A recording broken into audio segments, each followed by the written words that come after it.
हम अपनी नई किताब विकारों पर विजय कैसे हो, इसकी हम आज शुरुआत करते हैं।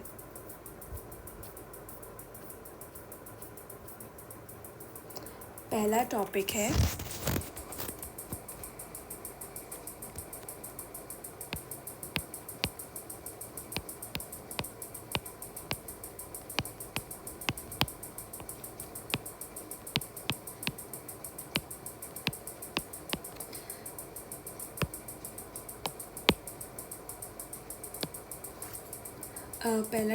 सभी विकारों का मूल।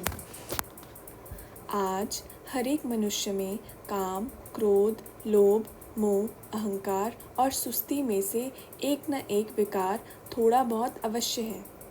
यदि आप गहराई में जाएंगे तो मालूम पड़ेगा कि देह अभिमान, बॉडी कॉन्शियसनेस ही इन 5 विकारों का मूल कारण है।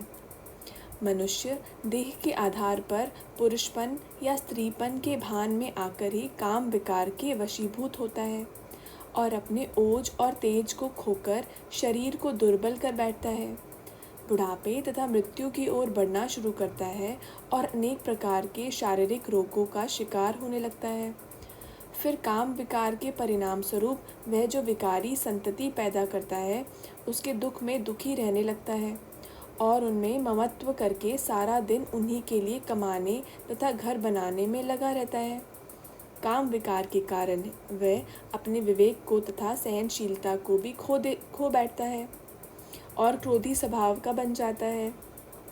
देह के आधार पर जिसे वह अपनी स्त्री, पुत्र, पौत्र आदि मानता है, उनकी इच्छाएं पूर्ण करने के लिए वह अधिकाधिक धन पैदा करने का यत्न करता है और थोड़ा धन पाकर अधिक का लोभ करता है और उस अभ्यास से उस लोभी नर की तृष्णा नहीं मिटती।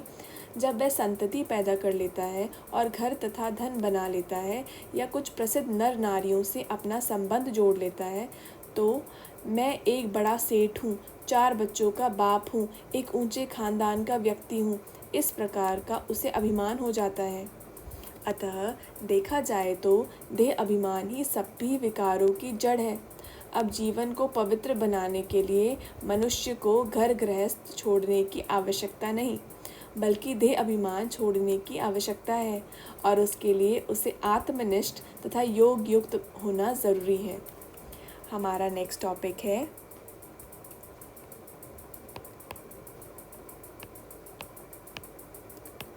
काम विकार को जीतने की युक्तियाँ।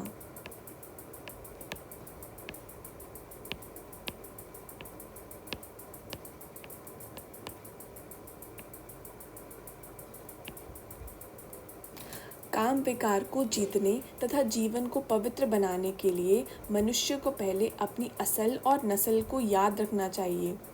असल से अभिप्राय है अपने वास्तविक स्वरूप को जानना। जब मनुष्य ये जान लेता है कि मैं तो एक ज्योति स्वरूप बिंदु रूप आत्मा हूँ, यह शरीर रूप कलेवर तो मुझसे भिन्न 5 तत्वों का बना है, मैं तो परम पवित्र परमात्मा की संतान हूँ और उसकी संतान होने के कारण आत्मिक नाते से सभी नर और नारी रूपी तन में आत्माएं मेरे भाई ही है, तब उसकी दृष्टि, वृत्ति और स्थिति बदल जाती है और उसके संस्कार बदलने शुरू होते हैं। आप जानते हैं कि जब तक किसी पुरुष और स्त्री में भाई बहन की दृष्टि रहती है, तब तक उनमें काम वासना जागृत नहीं होती।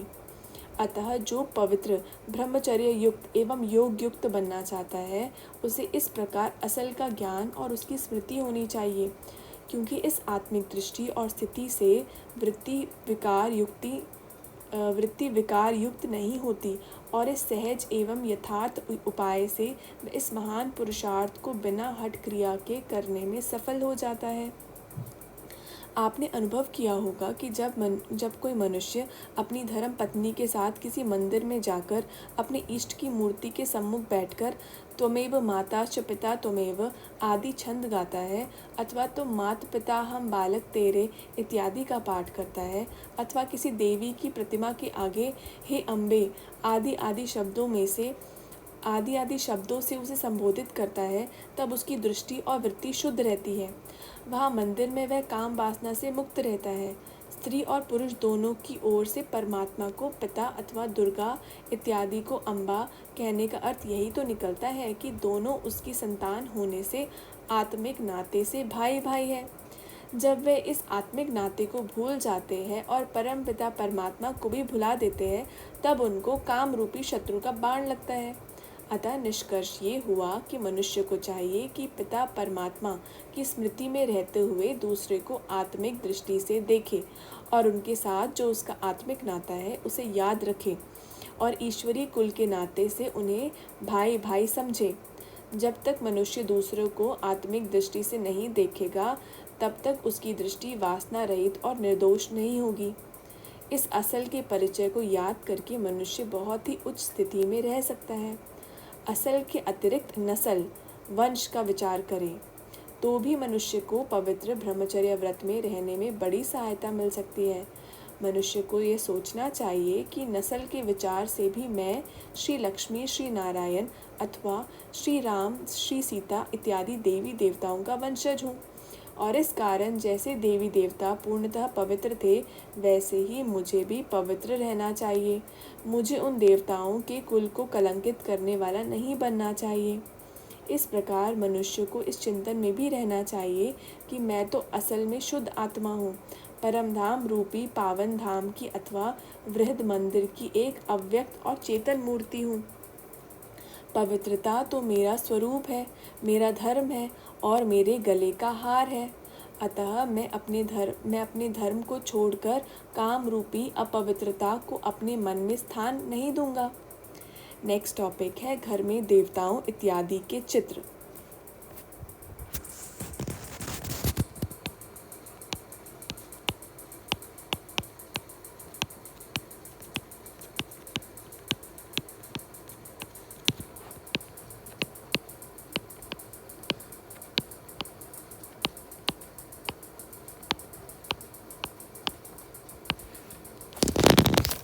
अपने को परमात्मा का पुत्र अथवा देवताओं का वंशज मानते हुए घर में परमपिता परमात्मा शिव का चित्र तथा श्री लक्ष्मी, श्री नारायण, श्री कृष्ण, श्री सीता व श्री राम इत्यादि देवी देवताओं के चित्र लगाने चाहिए, ताकि घर में मंदिर अथवा आश्रम की तरह वातावरण बना रहे और उनसे यह स्मृति मिलती रहे कि हम देवताओं के वंशज हैं।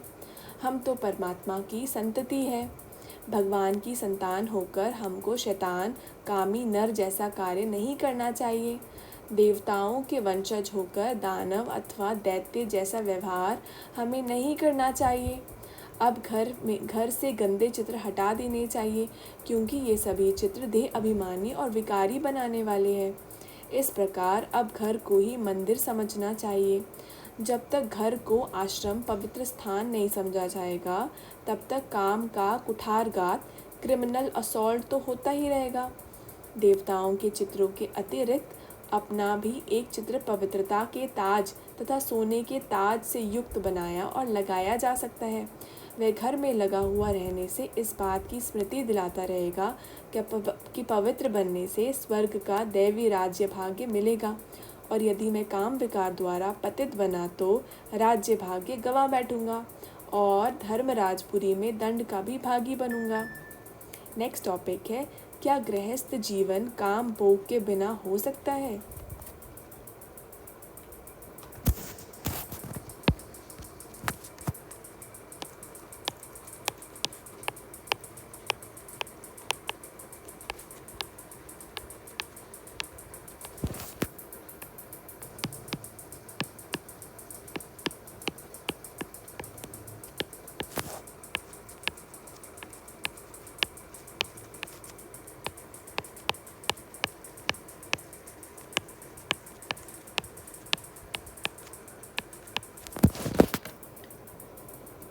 आज कई लोग कहते हैं कि यदि काम वासना को मन से निकाल दिया जाए तो भला गृहस्थ जीवन कैसे चलेगा। आहा, आज आप अपने वास्तविक ग्रह को भूलने के कारण ही मनुष्य ऐसे प्रश्न उठाता है। मनुष्य को यह जानना चाहिए कि आत्मा का यथार्थ ग्रह धाम तो ब्रह्मलोक ही है, जहाँ से ही वह इस संसार में आई है। फिर ये संसार भी शुरू में स्वर्ग अथवा शिवालय पवित्र देश ही था, अर्थात यहाँ काम विकार का नाम ही न था। बल्कि योग बल द्वारा ही संतानोत्पत्ति होती थी। अतः हमारा घर तो है ही ब्रह्मलोक या वैकुंठ। वर्तमान समय का संसार तो माया की जाल है, माया की जेल है। यह घर या ग्रह थोड़ी ही है। अतः गृहस्थ, ग्रह और स्थ का वास्तविक अर्थ है ब्रह्मलोक की स्थिति में स्थित होना अथवा वैकुंठ की स्मृति में मन को स्थित करना। यदि कोई मनुष्य परम धाम और स्वर्ग ही को अपना गृह समझकर बुद्धि को उनकी स्मृति में स्थित करे, तो फिर ये प्रश्न उठ ही नहीं सकता कि गृहस्थ में रहते हुए हम काम भोग के बिना कैसे रहे। नेक्स्ट टॉपिक है भावी विज्ञान की ओर ध्यान। ये जो एटम और हाइड्रोजन बम बने हैं और भारत में जो दलबंदी, गुटबंदी, पारस्परिक विरोध, अन्न संकट, धन संकट और भ्रष्टाचार इत्यादि बढ़ते जाते हैं, ये सभी भावी विनाश के अग्रदूत ही तो है। परमपिता परमात्मा ने पहले से ही अनेक बार जो इसके साक्षात्कार कराए और सतयुग से लेकर कलयुग के अंत तक का जो त्रैकालिक ज्ञान दिया है, उसके आधार पर भी भावी घटना की गतिविधियों को स्पष्ट किया है। ईश्वरीय ज्ञान द्वारा तो क्या, अब तो वैसे भी विनाश के चिन्ह स्पष्ट दिख ही रहे हैं। अतः अब परमपिता परमात्मा शिव कहते हैं कि वर्तमान समय घोर संकट, इमरजेंसी का समय है। मौत सिर पर खड़ी है। जब संकट या मौत सामने हो अथवा मनुष्य अत्यंत बीमार हो, तो मनुष्य के लिए यह आवश्यक है कि वह परमात्मा की ही याद में रहे, गीता ज्ञान सुने और ज्ञान अमृत का पान करे। यह काम तो बड़ी कड़ी बीमारी है और विनाश महामृत्यु है। अतः अब तो ब्रह्मचर्या के व्रत का पालन अवश्य करना चाहिए। अब इस एक जन्म के रहे हुए थोड़े से समय में मायाजीत बनने से जगत जीत बनोगे। किसी को इस भावी विनाश के बारे में निश्चय ना भी हो तो भी सोचना चाहिए कि मौत के काल का भी तो पता नहीं है, और ये तो पता है ही नहीं कि कौन सा श्वास अंतिम श्वास है। तब क्यों ना अभी से लेकर पवित्र रहा जाए। यह सोचना कि मैं तो अभी युवक हूँ, कुछ तो काम वासना का भोग करके अनुभव कर देखूँ, ऐसा सोचना तो वह महामूर्खता है, क्योंकि काल तो वृद्ध अथवा युवक किसी को बताकर नहीं आता। इन विकारों की अग्नि से हुए घाव तो अभी तक मनुष्य को लगे हुए हैं। फिर काम वासना को अनुभव करके देखने का प्रश्न ही क्यों उठता है।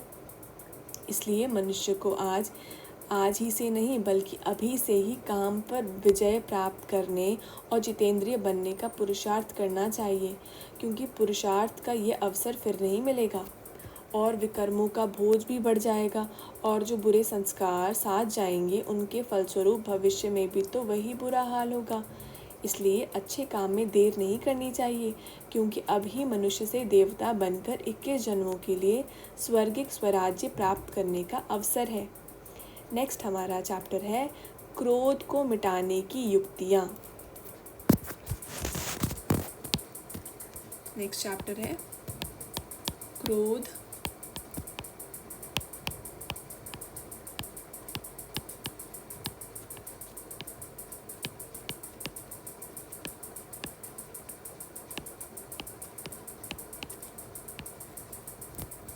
कहावत है कि जिस घर में क्रोध होता है उस घर में पानी के घड़े भी सूख जाते हैं, परंतु वास्तव में पानी तो क्या, क्रोधी मनुष्य का खून भी सूख जाता है। अतः मनुष्य को क्रोध नहीं करना चाहिए बल्कि क्रोध का निरोध करना चाहिए। जब मनुष्य को क्रोध आता है तब वह परिणाम को नहीं सोच सकता, इसलिए क्रोध से बहुत भयंकर परिणाम निकलते हैं। क्रोध के कारण आन की आन में घर जलकर खाक हो जाते हैं और देश वीरान हो जाते हैं। क्रोध ने संसार में सुख के पेड़ों को उखाड़ कर बहुत ही उजाड़ा है। अतः जीवन को दुखी करने वाला और संसार को नर्क बनाने वाला ये जो क्रोध नाम का भूत है, इस भूत से बचना चाहिए, क्योंकि यह कला कलेश का कारण बना हुआ है। क्रोध मनुष्य को अनेकानेक रूपों में सताता है। उद्वेग, द्वेष, ईर्ष्या, बदले की भावना, रुष्ट होना, हिंसा, वैर विरोध की भावना आदि आदि, यह सभी क्रोध ही के भिन्न भिन्न रूप है। ये सभी मनुष्य को अशांत करने वाले हैं, इसलिए इन सभी से छुटकारा पाना चाहिए। इसका नेक्स्ट टॉपिक है क्रोध रूपी बुखार के लिए इलाज। देखा गया है कि प्रायः मतभेद से तंग आकर मनुष्य क्रोधान्वित हो जाता है। जब दूसरे मनुष्य किसी के विचारों से सहमत नहीं होते तो उसे क्रोध का बुखार चढ़ने लगता है। इस बुखार को उतारने वाली दवाई एक ही है और वह दवा अचूक भी है। मतभेद होने पर मनुष्य को सोचना चाहिए कि वर्तमान कलयुगी सृष्टि से मतांतरों का वृक्ष तो खूब वृद्धि पा चुका है और भिन्नता अथवा विविधता तो इस सृष्टि का नियम है। जैसे वृक्ष की एक ही शाखा के दो पत्ते भी पूर्णतः एक जैसे नहीं होते, वैसे ही सृष्टि रूपी वृक्ष का वृतांत है। अतः दो मनुष्यों की कृति और आकृति बिल्कुल एक जैसी होनी असंभव है। वृक्ष के पत्ते और टहनियाँ तो अनेक होती है, हाँ, वृक्ष का बीज और तना एक ही होता है। अतः ये जो कल्प वृक्ष रूपी संसार है, उसके जो बीज रूप परमात्मा है वही एक है। और सृष्टि वृक्ष में जो पहला युग सतयुग था, उसमें एक मत, एक धर्म और एक राज्य था। अतः एकता और शांति लाने के लिए या क्रोध का ताप टेम्परेचर उतारने के लिए मनुष्य को बीज रूप परमात्मा की ओर सतयुगी देवी देवताओं की स्मृति में रहना चाहिए और वर्तमान मतभेदों के बारे में सोचना चाहिए कि यह तो कलयुग का लक्षण है। यह सृष्टि तो अब विनाश को प्राप्त होने वाली है। इस प्रकार सोचकर मनुष्य को अपनी मस्ती में रहना चाहिए कि अब तो खुशी के दिन अथवा सतयुग का सुहावना समय आने वाला है। अतः धीरज धरो, क्रोध करोगे तो उस दुनिया में नहीं जा सकोगे अथवा अगले जन्म में फिर क्रोधियों का ही संबंध मिलेगा। नेक्स्ट टॉपिक है शीर खंड बनने का ख्याल। इसके अतिरिक्त यह भी विचार करना चाहिए कि सतयुग और त्रेता युग में तो शेर और गाय एक घाट पानी पीते थे, तो क्या हम मनुष्य इतने पतित हो गए हैं कि एक ही परमपिता परमात्मा की संतान परस्पर भाई भाई है, वह भी एक साथ नहीं रह सकते। सतयुग में तो यह संसार क्षीर सागर था और मनुष्य का स्वभाव दिव्य था, तो क्या अब क्षीर सागर की बजाय लून पानी अर्थात मधुर की बजाय खारे स्वभाव वाला बनना हम देव संतानों को शोभा देता है? नेक्स्ट टॉपिक है कमल बनो, कांटा ना बनो।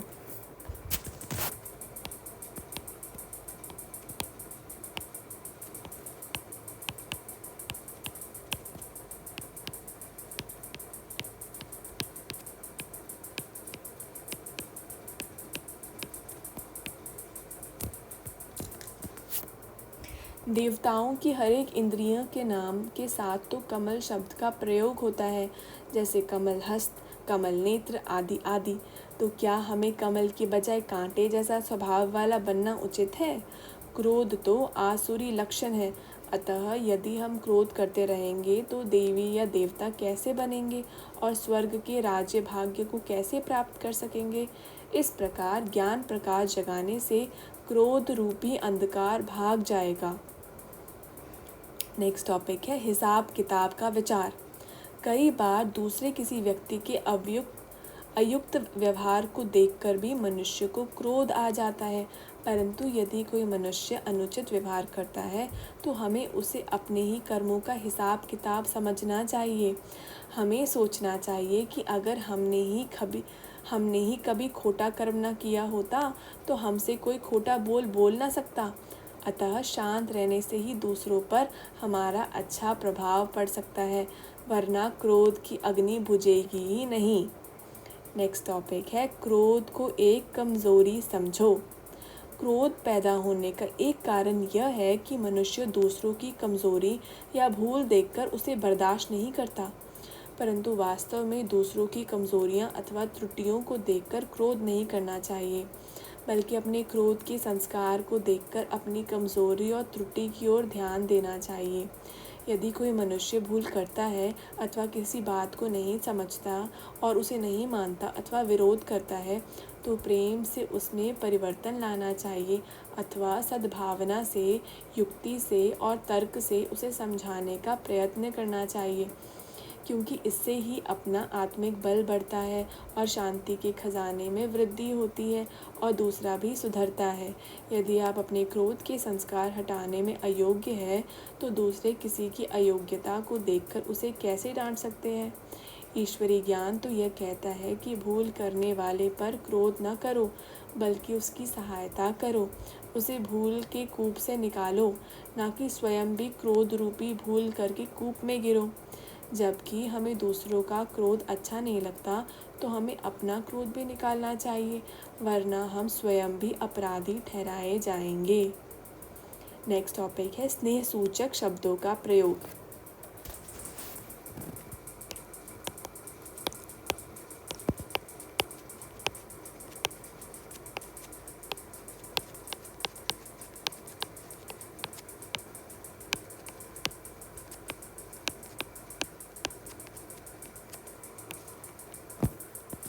क्रोध को मिटाने का एक तरीका यह है कि कुछ स्नेह सूचक शब्द पक्के कर लो। किसी से बातचीत करते समय मित्र, मीठे भाई, स्नेहमयी माता और आदरणीय बहन इत्यादि संबोधनों का प्रयोग करने की आदत डाल लो। विशेषकर जो विरोधी हो उससे वार्तालाप करते समय तो सद्भावना पूर्वक इन शब्दों का अवश्य ही प्रयोग करना चाहिए। इससे स्वयं को भी क्रोध नहीं आता और जिससे बात हो रही है उसका भी क्रोध शांत हो जाता है। नेक्स्ट टॉपिक है आत्मा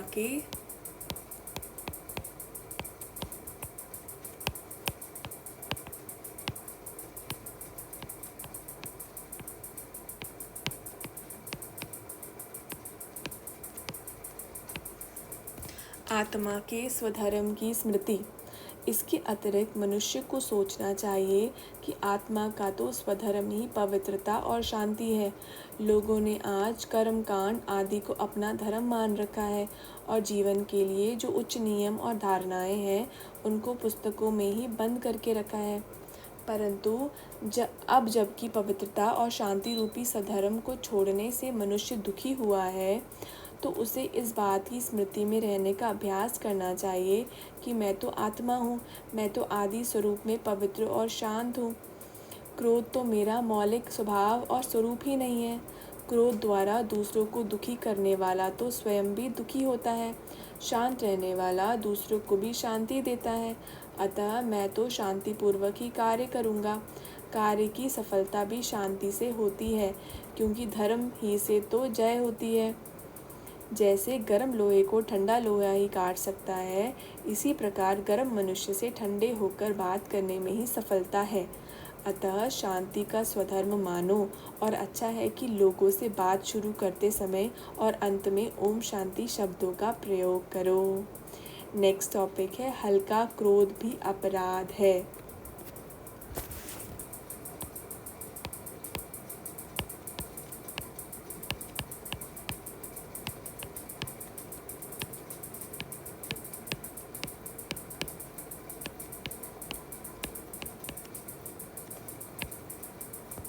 भारत की सरकार ने तो क्रोध के केवल भयंकर रूप का ही दंड निर्धारित किया हुआ है, अर्थात जब कभी कोई मनुष्य क्रोध के अत्यंत वेग के कारण किसी की हत्या कर देता है अथवा उसे किसी शस्त्र से हानि पहुंचाने का प्रयत्न करता है, तभी यहाँ कानून उसे अपराधी ठहराता है।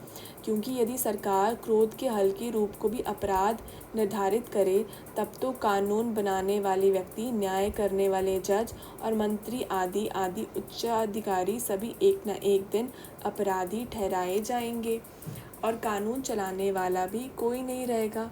अतः लौकिक संस्कारों द्वारा हल्के क्रोधवश किए गए कर्म विकर्म की कोटि में नहीं है अथवा कि उसका दंड नहीं मिलेगा, बल्कि ये याद रखना चाहिए कि जो सर्वोच्च सरकार अर्थात परमपिता परमात्मा है, उनके आदेशों के अनुसार तो थोड़ा सा क्रोध करना भी दंड का भागी बनना है।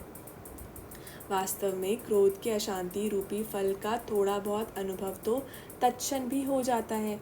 क्रोध थोड़ा हो या बहुत, वह अपने लिए तो हर हालत में हानिकारक है ही। मनुष्य को अक्रोधी, शीतल, मधुर और शांत स्वभाव का बनना चाहिए। नेक्स्ट हमारा चैप्टर है लोभ का संस्कार कैसे